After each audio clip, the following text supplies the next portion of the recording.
కంచె గచ్చిబౌలి భూముల వ్యవహారంపై తెలంగాణ హైకోర్టులో విచారణ జరిగింది.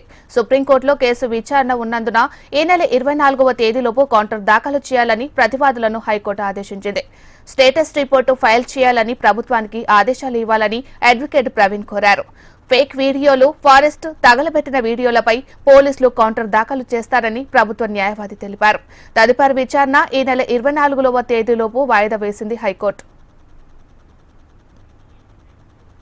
మరి ఇదే అంశానికి సంబంధించి మరింత సమాచారాన్ని మా ప్రతినిధి అమర్ అందిస్తారు.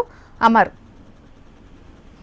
గచ్చిబౌలికి సంబంధించిన భూములపై ఇప్పటికే తెలంగాణ హైకోర్టులో వైపు విచారణ సాగుతుంది. సుప్రీంకోర్టులో కేసు విచారణ కొనసాగుతున్నందున సుప్రీంకోర్టు ఆర్డర్లు కూడా ఇప్పటికే కీలకమైన ఆదేశాలు ప్రభుత్వానికి అందజేసింది. ఎందుకంటే ఇప్పటికే ఆ భూములకు సంబంధించి చెట్ల నరికేది అనేది మొత్తం సుప్రీంకోర్టు ఆదేశాల నేపథ్యంలో ఒకవైపు హైకోర్టులో కూడా దీనికి సంబంధించిన మొదటి పిటిషన్ ఉంది కాబట్టి ఆ పిటిషన్ సంబంధించి విచారణ ఇవాళ జరిగింది. అయితే సుప్రీంకోర్టులో కేసు ఉన్నందున ఈ నెల 24 లోపు కూడా పూర్తిగా కౌంటర్ దాఖలు చేయాలని ప్రతివాదులైనటువంటి వారికి అందరికి కూడా ప్రస్తుతం హైకోర్టు నోటీసు కూడా ఇవ్వడం, దీనికి సంబంధించి 24 లోపు వెంటనే కౌంటర్ దాఖలు చేయాలని హైకోర్టు కూడా ఆదేశించింది. అయితే ఇటు పిటిషనర్ తరపున న్యాయవాది స్టేటస్ రిపోర్ట్ కు సంబంధించిన ఫైల్ చేయాలని ప్రభుత్వాన్ని వెంటనే ఆదేశించాలనేది ప్రస్తుతం పిటిషనర్ కోరారు. దీనికి సంబంధించి ఇరు వర్గాల ఇటు ప్రభుత్వం తరఫున కూడా అడిషనల్ ఏజీ సంబంధించిన ప్రభుత్వ న్యాయవాది కూడా దీనికి సంబంధించి ఫేక్ వీడియోలు, ఇటు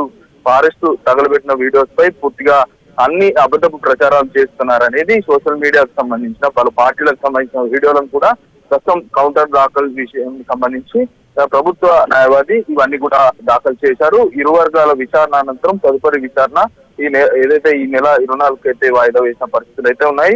తదుపరి విచారణకు సంబంధించి 24 లోపు కౌంటర్ దాఖలు చేయాలనేది ప్రభుత్వాన్ని ఇటు ప్రభుత్వం కూడా ఇవ్వాలనేది ప్రస్తుతం హైకోర్టు ఆదేశించిన నేపథ్యంలో మరోసారి అంటే ఇప్పటికే పోలీసులు వైపు కౌంటర్ కూడా దాఖలు చేశారు కాబట్టి ఈ కౌంటర్ కు సంబంధించిన అంశాలను ప్రభుత్వం పరిగణలోకి తీసుకుంటుంది. ప్రస్తుతం మరి ప్రభుత్వం 24 లోపు ఎలాంటి కౌంటర్ దాఖలు చేస్తున్నది ప్రస్తుతం ఉత్కంఠ నెలకొంది. ఎందుకంటే ఒకవైపు ప్రభుత్వ భూములు, ఎస్సీకి సంబంధించిన ఫారెస్ట్ భూములు అనేది ప్రస్తుతం విద్యార్థులు ఆరోపిస్తున్నారు. కానీ ఈ భూములకు సంబంధించి ఇప్పటికి ఒకవైపు విద్యార్థులు కొట్టాడుతున్నారు కాబట్టి ప్రభుత్వం మాత్రం ఇది ఫారెస్ట్ భూములు కావు, ఇది ఐఐటికి సంబంధించిన భూములు అనేది క్లారిటీ ఇస్తుంది. అయినా కూడా ఈ వివాదం సంస్థ లేదు. ప్రస్తుతం ఇటు విద్యార్థులతో కూడా సీఎం రేవంత్ రెడ్డి రివ్యూ నిర్వహించినా కానీ ఈ ఎస్సీలకు సంబంధించిన భూములకు సంబంధించి 400 ఎకరాలు ఉన్నాయో ఆ 400 ఎకరాలకు సంబంధించిన భూముల వ్యవహారానికి సంబంధించి ఇంతవరకు ఒక క్లారిటీ అయితే రాలేదు. మరి ఏదైతే హైకోర్టులో ప్రభుత్వం ఎలాంటి కౌంటర్ దాఖలు చేస్తున్నది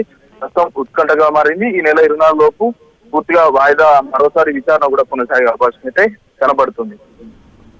రైట్, థ్యాంక్ యూ అమర్.